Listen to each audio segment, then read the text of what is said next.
We have with us Mr. Harsh Gandhi. He's the managing director of GRP Limited. Harsh, thank you so much for joining this fireside chat.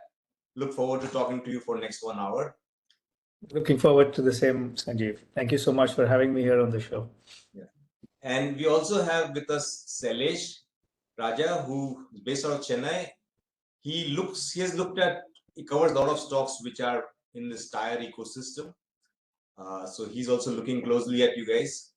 And Sailesh, so the way we'll do this format is we'll have me and Sailesh ask the questions. If any participant has any question to ask, they can put it on the chat and we'll try to ask those questions, obviously time permitting. So Harsh, again, so let me start from the very beginning. I think this company, from what I understand, started in 1974 with your father, who was an IIT engineer. He started this business recycling in those times, which is quite interesting. So maybe you can talk about the family journey, your journey. I think you started in 2021, so you've been around for some time as well. And a bit about the ethos, culture of the family. How do you guys look at this business, and so on. Sure, Sanjeev. Sorry, just one correction. I joined in 2001, not 21, but Sorry, yeah. 2021. 2001. 2001, right? Sorry, 2021. Yeah. But no, thank you for the question. Firstly, thank you, Sanjeev, for having me on this platform, because I think very little is known about the industry as well. So while I'll obviously talk about GRP and the journey that we've had, I think it's important to also recognize that this is an industry that is a big change agent or a contributor to the economy, but very little is known about it. So I'll also try share as much as I can in that context from an industry perspective. You said it correctly. I mean, we celebrated 50 years of the organization 2 months ago, as of this date, and we've been reflecting in this year, having been around for 5 decades, as to what is it that, as an organization, as a company, what is it that we've achieved, what is the impact that we've created, and what have we done along the way. And through several reflections internally, through conversations that we've been having, I kind of would like to divide this 5 decade journey into four parts, if you may, and a phase of each decade, more or less about 10, 12 years, and how those journeys have been. Starting right from 74, or a little before 74, when my father had this audacious dream of setting up a recycling company, or in an industry at that time when very little in some ways was known about this industry. So I mean, it was very bold of him to take that plunge, and I think he was driven by three specific values. One, as a value about the conservation of resources and ensuring that valuable resources for an emerging country like India, we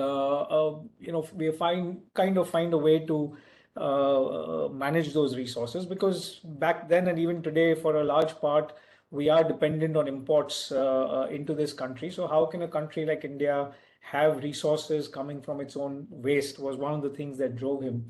The other, and of course, back in the 70s, there was a lot of income inequality and a lot of people below poverty lines. Waste collection as a profession back then was employing people in the BPL communities, and therefore it was something that he took passionately to see how we can sort of become the agents of change and set up an industry around it. And third, at the time, India was very, very deeply dependent on technology, which was imported from other parts of the world. So how can we create technology independence in a country and be able to successfully recycle waste which is generated in India? So I think the first 10, 12 years of his professional career as far as GRP is concerned were in that struggle.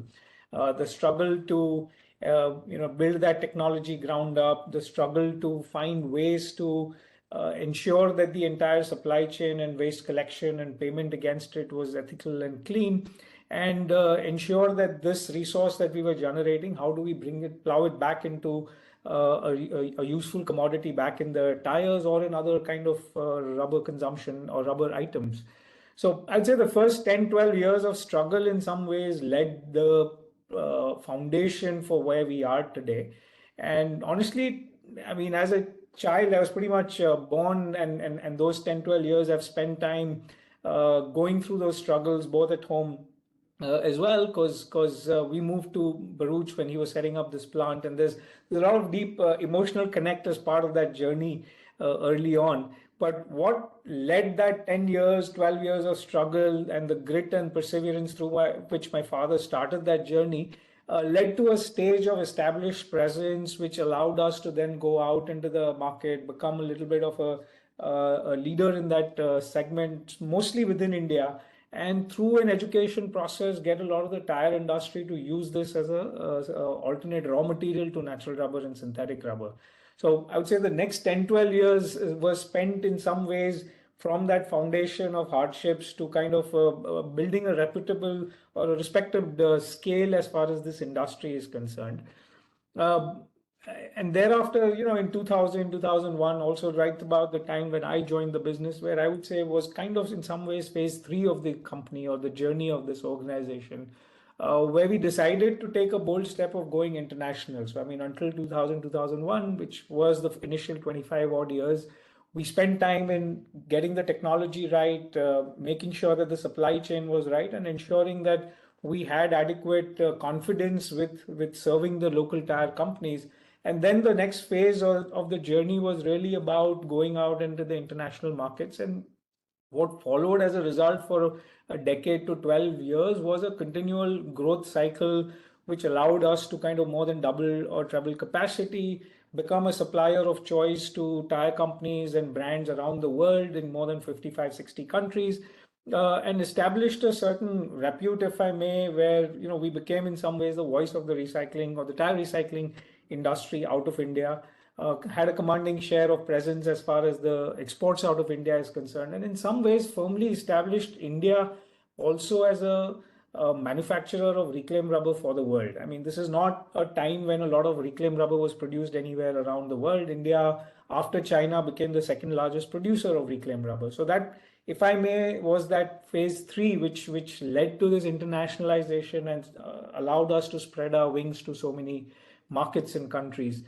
I would say the fourth phase, in some ways, was the period between 2012 and 20. And I think it's important to understand that while within this industry we had a dominant share, this industry's prominence in the eyes of the consumers kind of started to, if I may, fade a little, and partly because of the downturn in the commodity price cycle, partly on account of alternate use of these tires by other end applications, specifically pyrolysis in India, led to a period where, if I may, our industry went through quite a lot of struggle and challenges. And those challenges were in the form of margins, were in the form of return capital employed. And I think the entire industry struggled to ensure that capital deployment and being able to generate returns was justified. So obviously during that phase, until I would say about 2020 or just about COVID, we saw a lot of consolidation happen in the industry. A lot of the players in the industry sort of fizzled out, if I may. And we ourselves as a company also had to do a lot of restructuring. We had taken on debt. We had taken on a capacity expansion without being able to sell a lot of it. So that followed in some ways a period for us as a company as well, consolidating everything, consolidating the balance sheet, consolidating the product portfolio. But I would say, I think this was also the right time when, if I may, COVID happened, and that kind of led to the role of socially conscious businesses become extremely prominent. And that's when we started investing in adjacencies to see how we can reduce dependent on a single product, which is reclaimed rubber, and use tire as a source of raw material for a lot of other things. That led for us to develop successfully a nylon recycling facility, led for us to subsequently move into an adjacency to develop plastic recycling from polyolefin waste sources. Allowed for end applications of recycled tires into the road surfacing industry, into pyrolysis as an industry, into crumb rubber, which is used for flooring, into bridges, etc., etc. So I'd say the last 4 or 5 years, in some ways, is the beginning of, if I may, a new phase, both for the industry as well as for ourselves as a company. And therefore, honestly, as exciting a time as ever, and I do believe very strongly that GRP, having attained that leadership position in the industry, is very well poised for the next few years as part of this next cycle of growth, if I may, to capitalize on a lot of these opportunities. So that's how I would sort of divide up our 5 decades, and therefore see that excitement for the next few, for sure. No, great. I think Harsh, thanks for that. I think, yeah, that's quite interesting. In fact, you've kind of partly answered my next question, which is that if I look at your last 10 years, and that's numbers I have seen, it's not grown much, right? As you said yourself, said that's been a bit of a struggle. 4% kind of top line growth, 8% kind of profit growth, also volatile margins, and so on. And you talked about this new exciting phase potentially coming. Of course, stock market seems to be very exciting about recycling companies. In terms of numbers, if I look at even overall number, is actually not that big, right? Your top line is still relatively small for something that Sure. started so many years ago. What do you think? How are you looking at in terms of one growth? How can you do that? Second, in terms of are you able to bring down the volatility of that growth? You talked about diversification and so on, volatility of the margins, and and I think ultimately most thing that the stock market would look at is the scale. What is potential scale in this business? Where can we go? What are the various opportunities? So maybe if you can drill down into some of the big opportunities, some of the big, what are those big markets that you're targeting?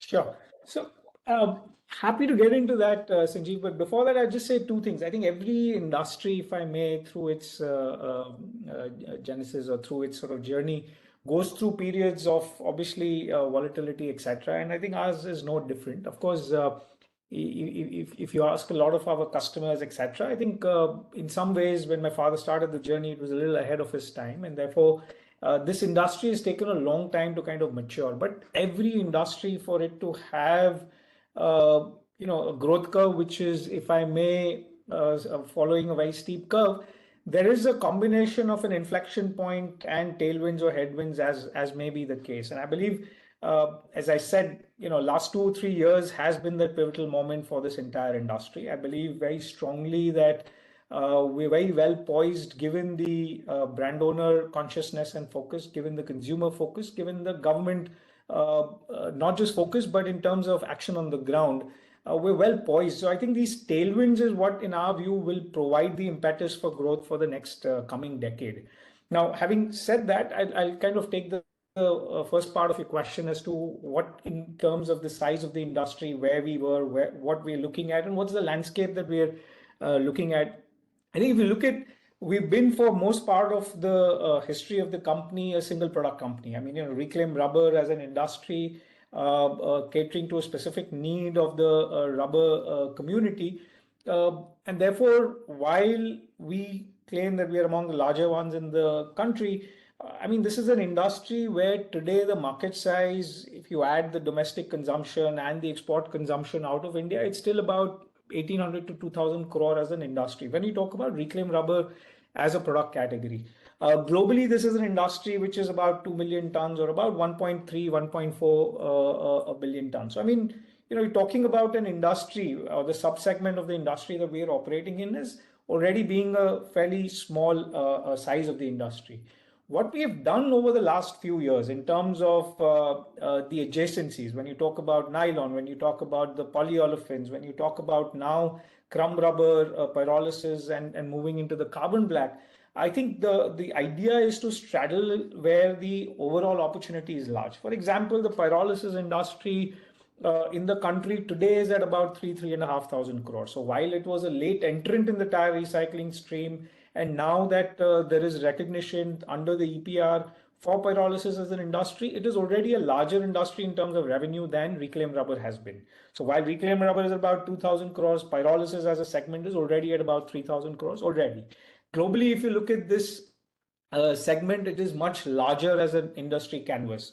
Uh, if you therefore then see crumb rubber, etc., we want to straddle where the opportunity itself with all of these adjacencies would become a 10,000 to 12,000 crore within India as a revenue market. And therefore, now our objective is to see how we can try and gather or get a piece of the pie of a much larger piece, I mean, smaller piece of a larger pie as opposed to the other way around.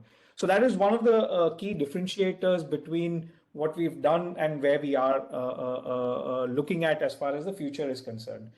Another key sector as far as the business is concerned, and you look at the perception or look at the preference of the tire industry, and currently where they're using at about 4-5% reclaimed rubber, once you start looking at an expanded portfolio that we are looking to get into, the opportunity in terms of percentage of adoption or percentage that they would use in their formulations would be as high as 12-15%. I mean, some of our larger tire brands in India have targets to get to a 40% sustainable materials. Or if you look at some among the larger European tire companies, they're already at about 15 to 20% renewable and recycled material, but they want to push the envelope to get to 30%.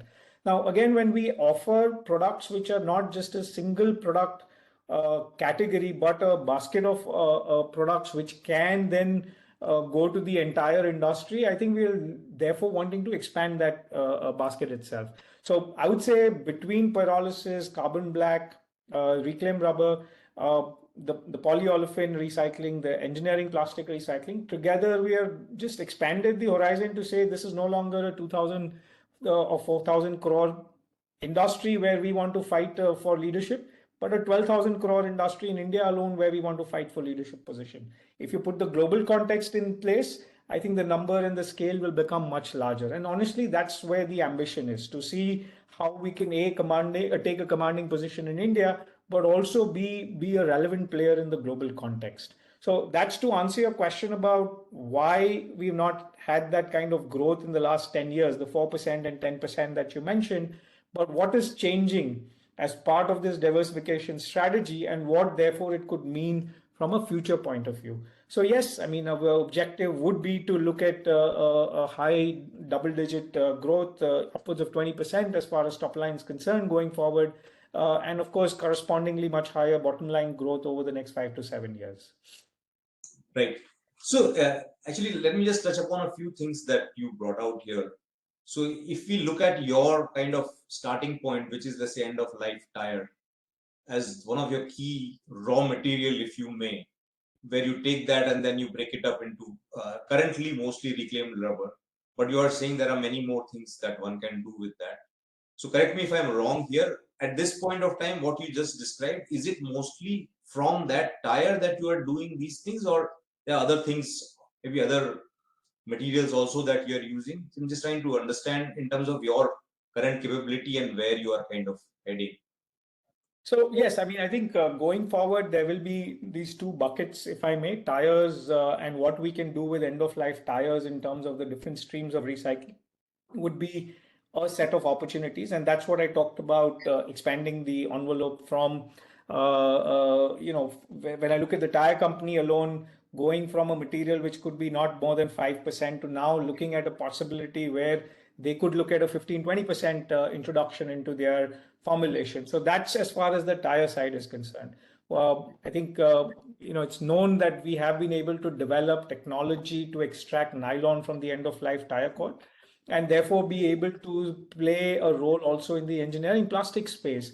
And we've used that as an opportunity to also do also develop technology-based solutions to recycle polyolefin waste, which is polypropylene, polyethylene, and that as a canvas is much larger. Plastics is generally 6 to 7 times larger than rubber is. And therefore, we are saying that within that plastic ecosystem as well, there is a much larger role that we could play, assuming that we are able to stay ahead of the curve in developing the technology, using an effective supply chain mechanism to collect the end of life waste. And of course, the fact that we've been working with brand owners all these years gives us the confidence that brand owners in the plastic packaging side, as well as in the engineering plastic side, would see the value that we as a sustainable materials producer can provide to them. And that, I think, gives us the confidence that, the landscape can be much larger. Sure. Let me kind of bring you back to tire as a thought. So within tire, from what I understand, and I think let's use this point to talk about the EPR. that's come in, which is something new. And maybe if you can explain that a bit in terms of that and what really it means for your revenue or bottom line going forward, because I think you've had now a couple of quarters where you've got this EPR benefit. So maybe you can just tell us a bit about this whole EPR regulation that's come in. Yeah. So let me sort of take a step back and say that globally, if you start looking at what happens with end of life waste, there are typically three type of systems that exist in different parts of the world. One is the free market system, which was essentially, end of life waste is out there. If there is a buyer, they will buy it at a certain price and put that to most effective use. And there's no intervention of either the brand owner, consumer, or the government. So that's what they call the free market economy.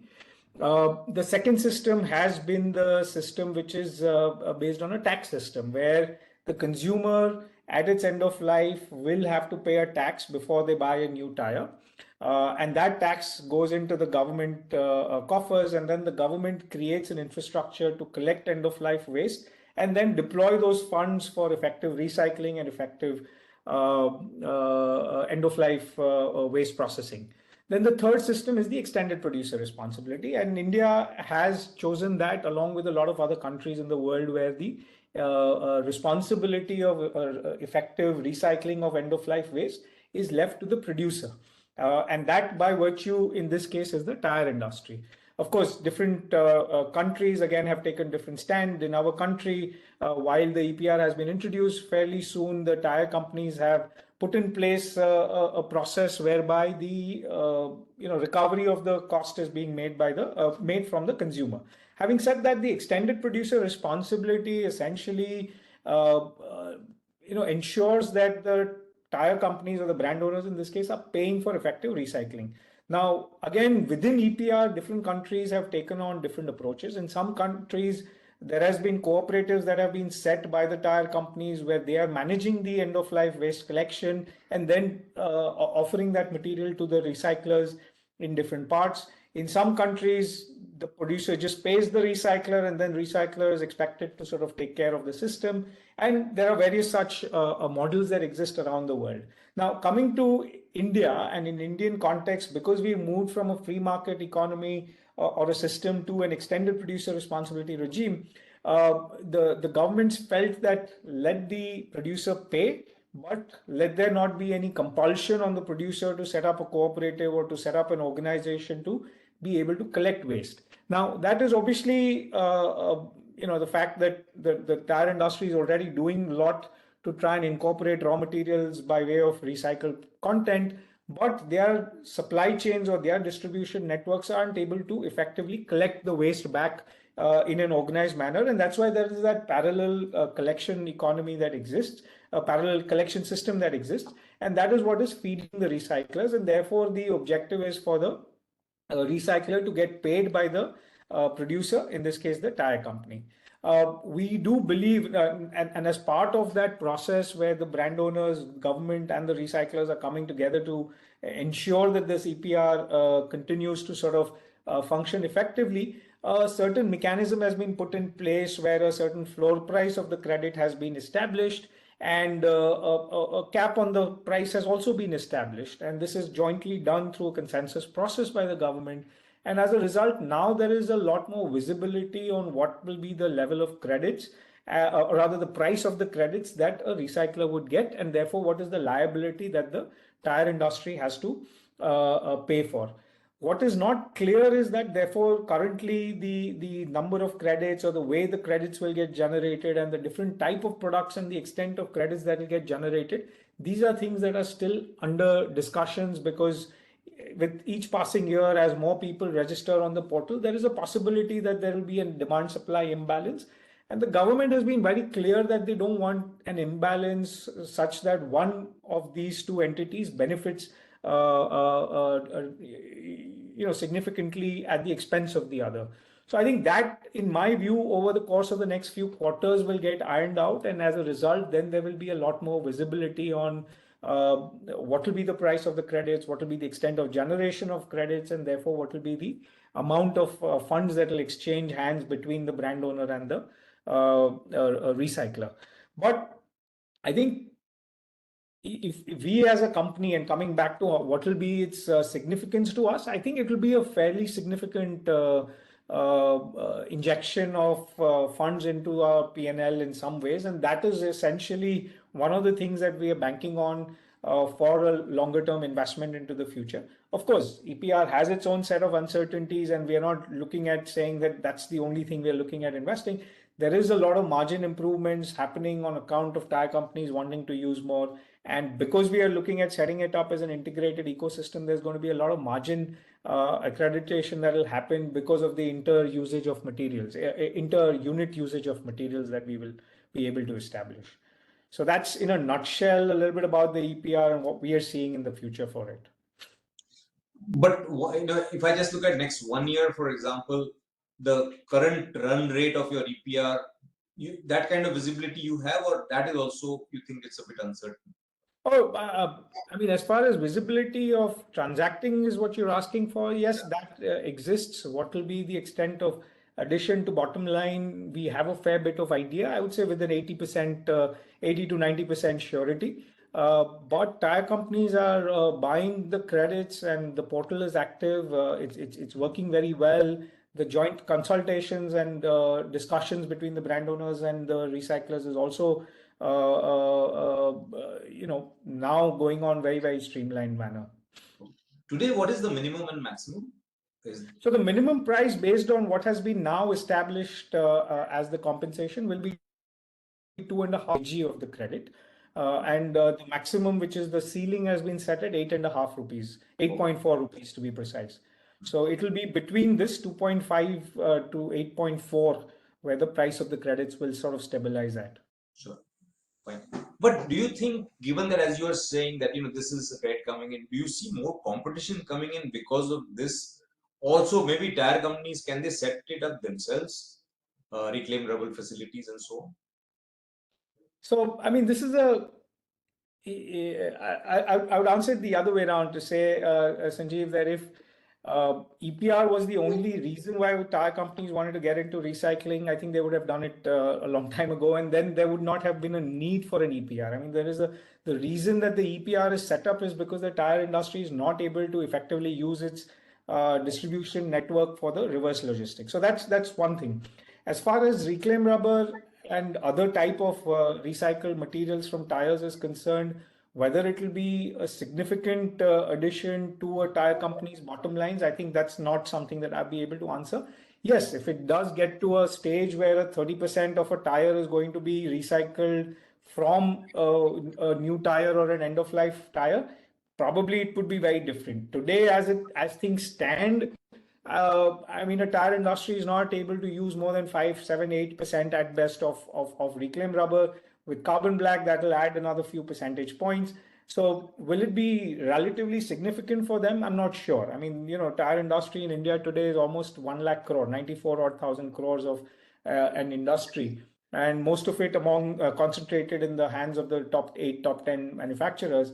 I mean, this would be still much smaller opportunity for a tire industry to look at.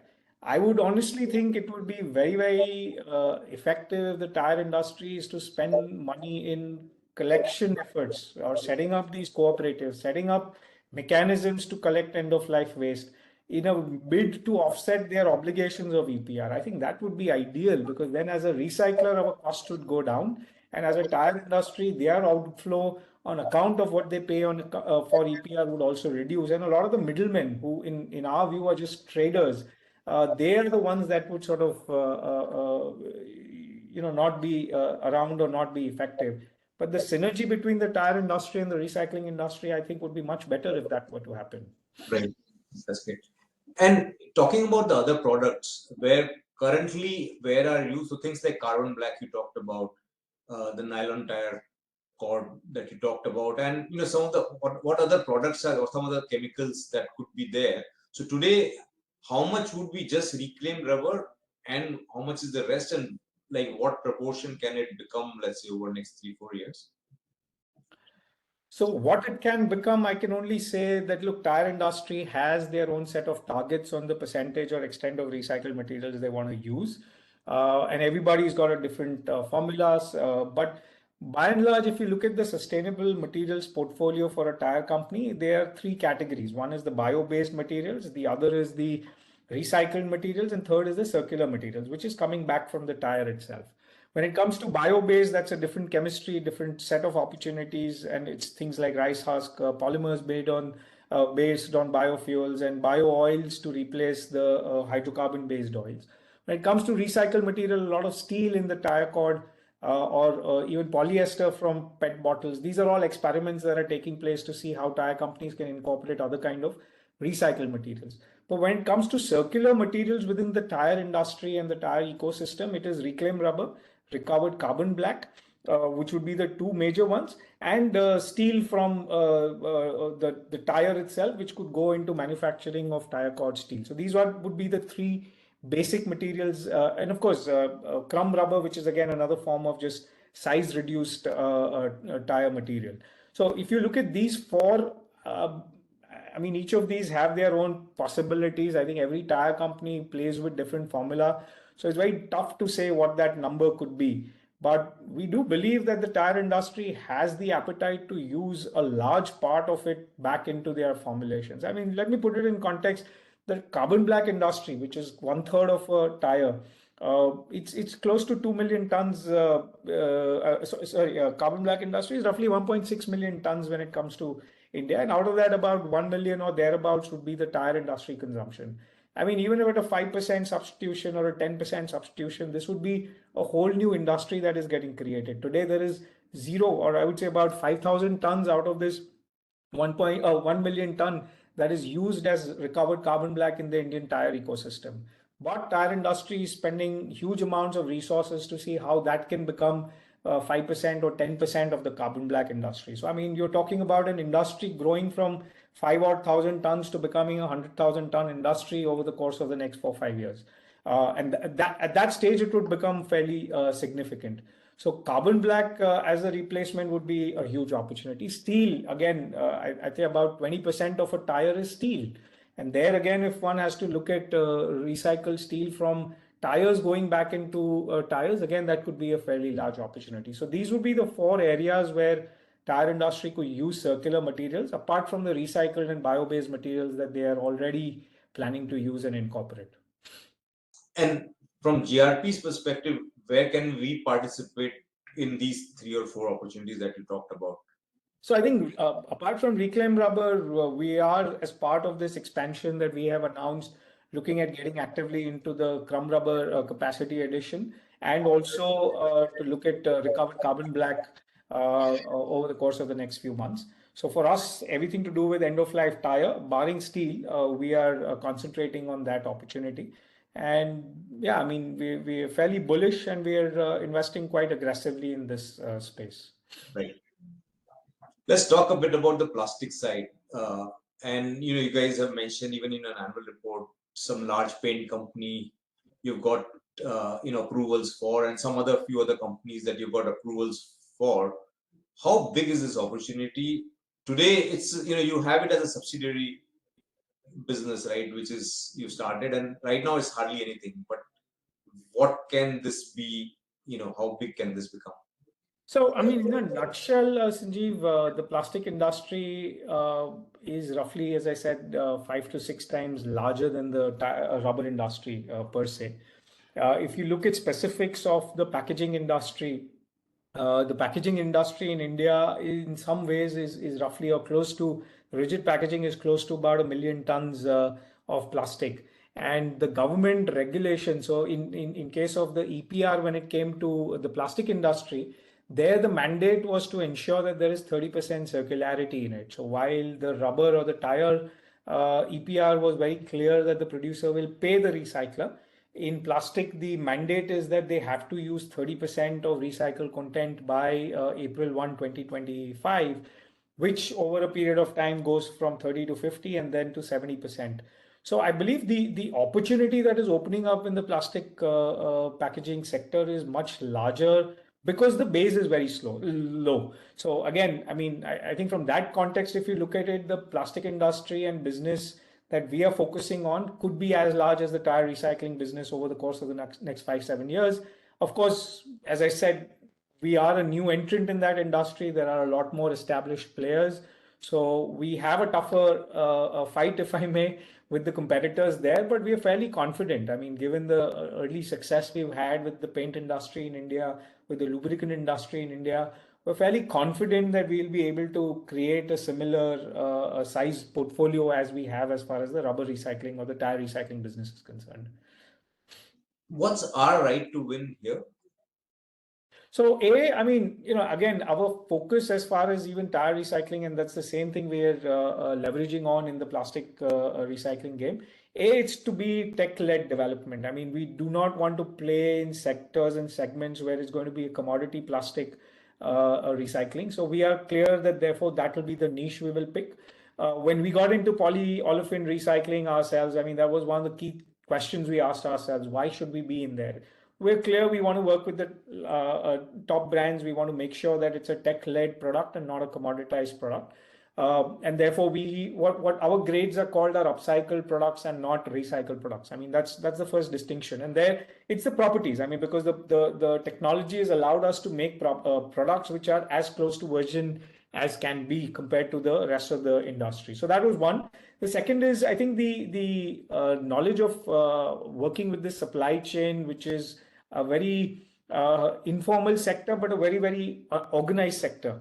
And I think that experience that we've had in the tire ecosystem gave us the confidence that we will be able to establish a similar base of established suppliers as far as the plastic recycling is concerned.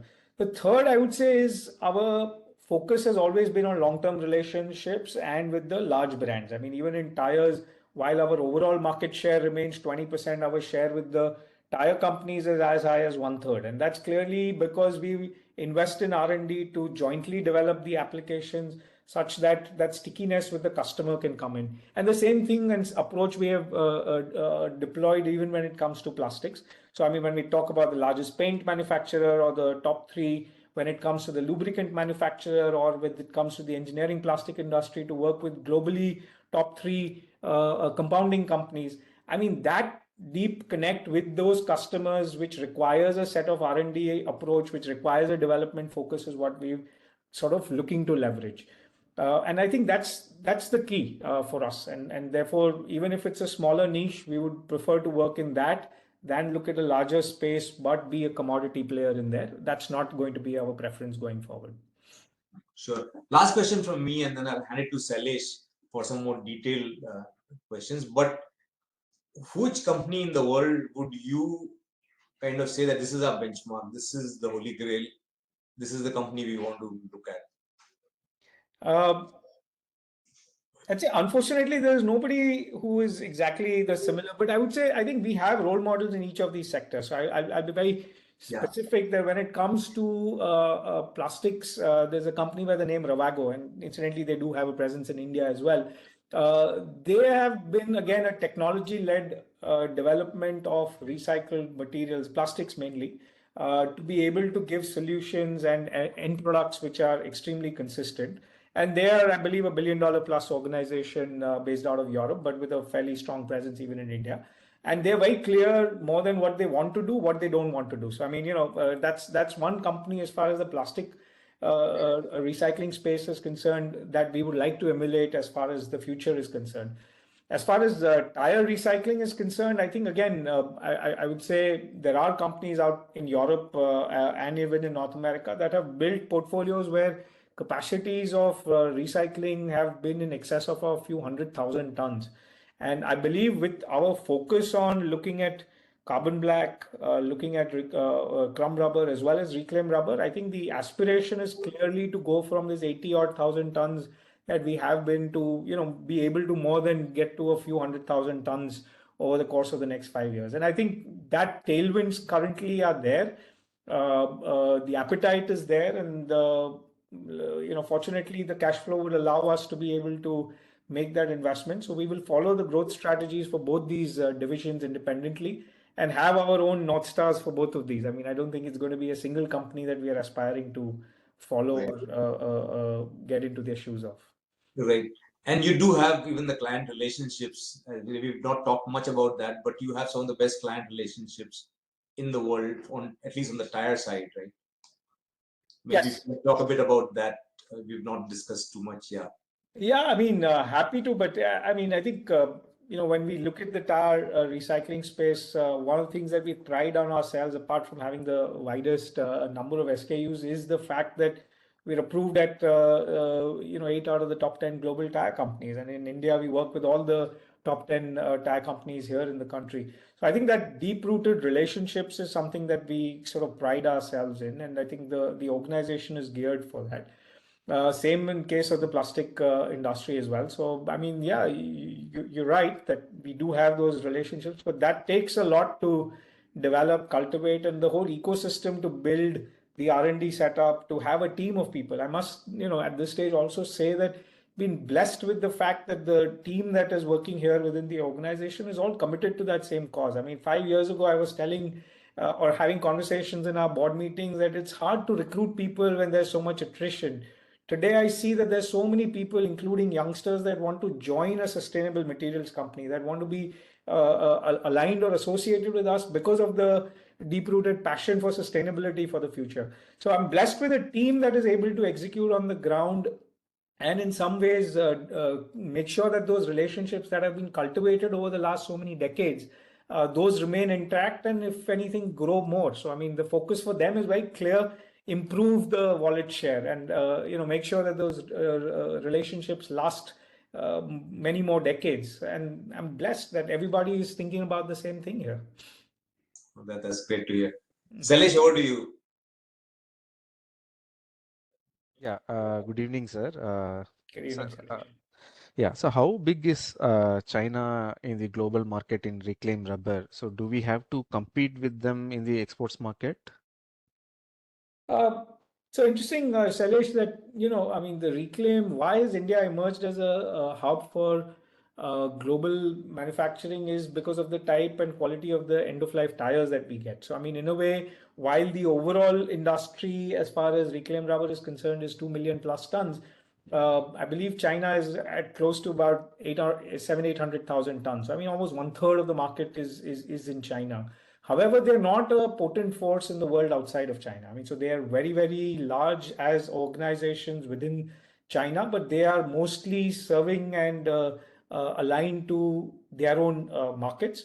So they have not been as much of a, I would say, competing force in the rest of the world.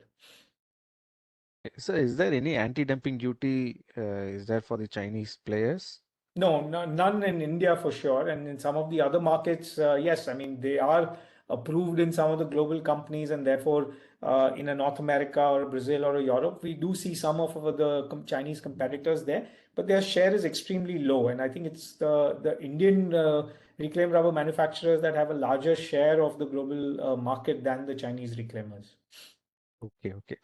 Sir, our overall volume, 65% it is coming from exports market. However, in this mix have come down to I think 55% in 1Q FY25 because of slowdown in Europe and US market. So as per your conversation with customer, when do you see the recovery in Europe and US market? And also, second part of question is, are we supplying to Michelin, Bridgestone, these big players in the overseas market? So could you please talk about that and also kindly share our customer success and how the penetration it is going to increase with the existing MNC players in the overseas market? Yeah, so I'll answer the second question of yours first, which is are we approved in the likes of Michelin and Bridgestone, which are the top two tire companies in the world? And the answer is yes. We are a large supplier of reclaimed rubber to both these companies. In fact, in our view, we would have a larger share of the wallet than the rest of our competitors, both these tire company customers. And when we get approval from a tire company, while the approval is central, our supplies will be to all plants around the world, and the same is the case with these two top companies. The second part of your question, or the first part of your question, was why has exports in India, our exports dropped? And you're right, partly it is the little bit of the slowdown that has come through. I think in India we're dependent highly on the replacement market. But if you look at Europe and North America, those markets are more OE centric, or rather, the share of OE sales as a percentage of total tire sales is relatively higher. And the slowdown that is affecting most of Europe is also in some ways affected our business. But also, freight has had an important contributor. If you look at the Drewry indices, which generally give you a sense of what the freight costs are, what we're seeing is that we are kind of again back to the Q3 FY21 kind of levels, which clearly means that has upset a little bit of the global trade dynamics, uh, which was comfortable at the beginning of the year, or much more comfortable last quarter of fourth quarter of last year. But the projections that we have from most of our international tire companies seem to suggest that the second half of this year is much stronger from a demand perspective.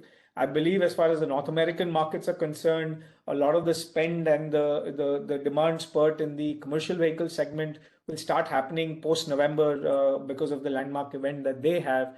But by and large, we are seeing a much stronger H2 compared to H1. Projections for next year, as of now, we don't really have, but we would get those only towards the end of this calendar year. So that's to answer the part as far as the tire companies are concerned.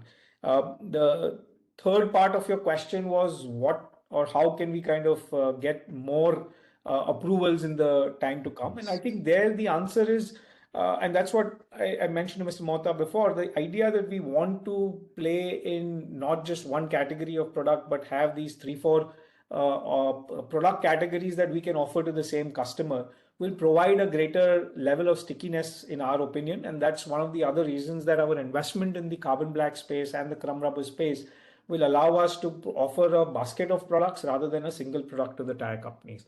We do believe that will help us in the future to penetrate these customers and potentially give us a higher share of wallet from these customers. You are benchmarking one of the large MNC companies. So what are the key metric that you are focusing to improve both in financial, to improve the financial and operational metrics? Could you please So, talk about that? yeah, I mean, if you look at our large costs, or rather if you look at the P&L, And I mean, our energy cost is also one of the key margin driver for us. So we are focusing correct. on reducing the energy cost. So could you please talk about that? In 1Q, I think we have saved around 1.6 to 2 crores we have saved in energy cost. So what is our plan going ahead to improve the conversion cost margins?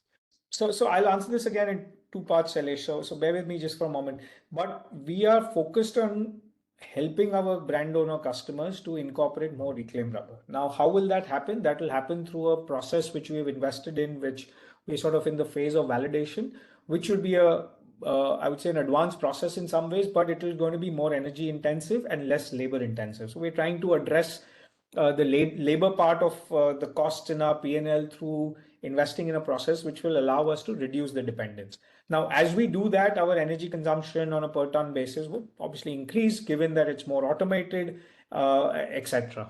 Now, as a result, and also the fact that if you look at the Indian power sector, we strongly believe by end of next year or probably beginning of 2026, India as a manufacturing setup, the amount of capital invested in the landscape will mean that the power availability is likely to be challenging for the manufacturing sector. So as a result, we're very aggressively investing to switch over our reliance of energy from the grid towards alternate renewable energy sources. Of course, Yeah, right. it's also something we're doing with the view that our customers want us to bring down our CO2 emissions as part of their scope 2 commitments. And as we are doing that, back in 2001, the company invested in a gas-based turbine to move towards renewable energy or to move towards cleaner energy. But in the last 2 years, again, we've invested, and now almost 33% of our total energy consumption comes from either of gas, wind, or solar. And we are continuing to invest in more sources such that over the course of the next 2 or 3 years, we get to 50% of our energy would be from these renewable sources. And Yes. potentially by 2030, we are targeting to see if we can get that number to closer to 70% as well. So that's what we are looking to do as far as our dependence on energy sources are concerned. That by virtue of where we are as in from a geography point of view, both the wind and solar helps in terms of overall reduction of costs as well. So we're doing this to A, reduce CO2 emissions, B, ensure that our customers' scope 2 emissions are there too. But three, most importantly, there's better energy security for us and at a lower cost. Okay, great, sir. Sir, we are spending around 250 crores capex over next 2 years. So our net cash generation is roughly, as per our estimate, it is only 35 to 40 crores. So how can you please provide us how we are going to this thing? Uh, Maybe you can give us the mix of capital sourcing. That would be very helpful. And what kind of asset turn that you are looking, and product-wise capacity addition, what is the payback period that you are looking? If you could please talk about that, it would be very helpful. Sure. So I'd say number one, the 250 crore investment outlay that we have put out there is over the next 3 years, of which the 150 crores is expected to be spent by December of 2025. And this includes a fair bit of investment already made since January of this year in creating the Right new issue. facility for production of crumb rubber, subsequent downstream pyrolysis as well as RCB, and the remainder is yet to be spent. So all of that together is going to be 150 crores. If you look at our financials for FY24, our EBITDA was at about 55 odd crores, and of which, as you rightly said, post interest and tax, it is in the region of about 37 to 38 odd crores. Going forward, as the EPR income as well as the scale that we are building in the plastic and other systems come in over the course of the next 2 years, this number, as far as the cash flow is concerned, will be significantly more than the 37, 38 or thereabouts is what we've sort of generated. So over a 3 year period, if you look at the numbers, that would be fairly significant. Our company is already, I mean, the board is already approved, and we have the mechanism in place for us to be able to raise a rights issue of up to 40 crores, for which we have the approval of the board. And then over and above that, we will sort of look to take on debt such that we are able to meet this requirement. As far as the first 150 crores is concerned, I would say by and large, we have the funds stitched up. And we are obviously hoping that this investment that is going on the ground and a lot of the commissioning that will happen towards later half of this calendar year will start generating additional cash that will allow us to deploy the next phase of 100 crores, which would come in from December of 25 till the March of 2027. So that 15-month period cash flow, we are banking a lot on this investment starting to pay off. So that's the current plan and the breakup of these numbers, Shailesh. Okay. Sir, I have one last question. Since you have spoken about APR income to go up, if you see per kg certificate cost is ranging high from 2.5 to 2.5 to 8 rupees per kg. And we also see there is a lot of capacity addition by the many RR players. So how do you see this certificate cost to trend going ahead? So do you see this high range to continue, or this range will come down? So how that will impact our APR income? So, if you look at the overall landscape as far as India is concerned, we are a net importer of waste tires, and therefore, if you look at the overall credit generation in the country from the 2 million tons of end-of-life tires that are generated each year, I think there is enough credits available for the tire industry to be able to buy. Now, so therefore, we are not foreseeing that there will be a excess supply over the demand from the industry. Now, when reclaimed rubber expansion is happening, it only helps the overall ecosystem because the conversion for materials that are circular in nature, which is reclaimed rubber, goes back into the tire process. And the fact that that has a higher weightage will only ensure that that demand supply imbalance is sort of reduced. Today, there is an imbalance. Today, there is less supply of credits compared to the demand. But that is what the government is trying to overcome through ensuring that the weightages as well as the conversion factors for this are in a way that there is no imbalance in the two. And that's also one of the reasons why the first year commitment or requirement of credits was 1/3. The second year it is 70%, and then third year onwards it goes to 100%. So we don't foresee that the prices will change too much, because the formula for arriving at the price is a factor of the cost of collection that a recycler has to go through, as well as the transportation cost of all these materials that are moving around. So that's a very scientific way that the governments come up with. Of course, as costs change, there is a provision in the steering committee to relook at these numbers, but the current set of numbers are 2.5 to 8.4 rupees. If this changes, I think it will change only to address a demand supply imbalance. But as far as the cost of collection and transportation of waste tires is concerned, that will remain the basis, and therefore I don't see this number dramatically fluctuating from where it is right now. Okay, great, sir. Over to you, Sanjeev, sir.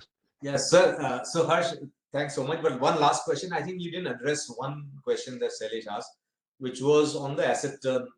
So if you were going to send, let's say, spend 250 crores, at once, if you achieve full capacity on that, what kind of turnover is possible? I'm not asking for a guidance, but is what is possible? So because we are investing this 250 crores, Sanjeev, across reclaimed rubber capacity expansion on the new technology, we are investing it in the pyrolysis and the crumb rubber and carbon black capacity expansion, and partly on the plastic industry expansion. It'll obviously eventually be a weighted average of all the three asset turns. But if I look at each of these three businesses, plastic industry has got the highest asset turns, but has the lower margin. The pyrolysis and carbon black, the asset turns will be marginally higher than what we are seeing as far as reclaimed rubber is concerned, but will have a mid-teen kind of a margin profile from what we are expecting. And as far as reclaimed rubber is concerned, the investment is being made in technology which will allow us to get a better price from the customer. Given that it will allow for a greater substitution, the asset turns will be again better than the current asset turns for the reclaimed rubber business. So I would say by and large, all the businesses that we are investing in will allow us to make an asset turn, or will provide an asset turn which is more than the current business, which is the base case, and potentially give us a better margin as well. And that's why the confidence that this investment will provide us the cash flow to invest in the second phase of this 250 crore investment outlay that we have put out. Sure. I think that's great. Guys, thank you so much for taking time and addressing all these questions. This space looks very exciting, and wishing you all the very best for the next level of growth and the execution.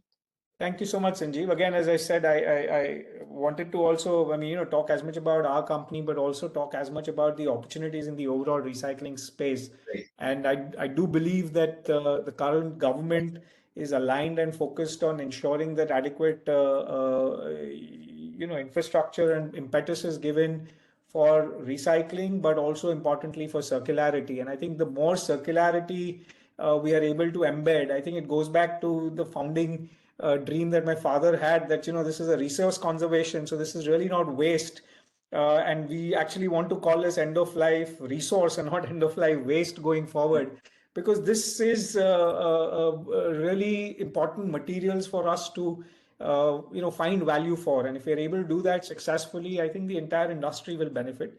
So I do hope that our plans come through, not just for ourselves, but also for the industry, if I may say that. I genuinely thank you for taking this time and trying to help showcase a small industry which has obviously a much larger role to play, but allowing this opportunity and platform to showcase the same. So thank you, Sanjeev. I've thoroughly enjoyed this. I hope you have, and so have the rest of the listeners in there. Yeah, thank you so much, and Harsh, we'll be in touch. Absolutely, Sanjeev. Thank you so much. Bye. Yeah, thank you, sir.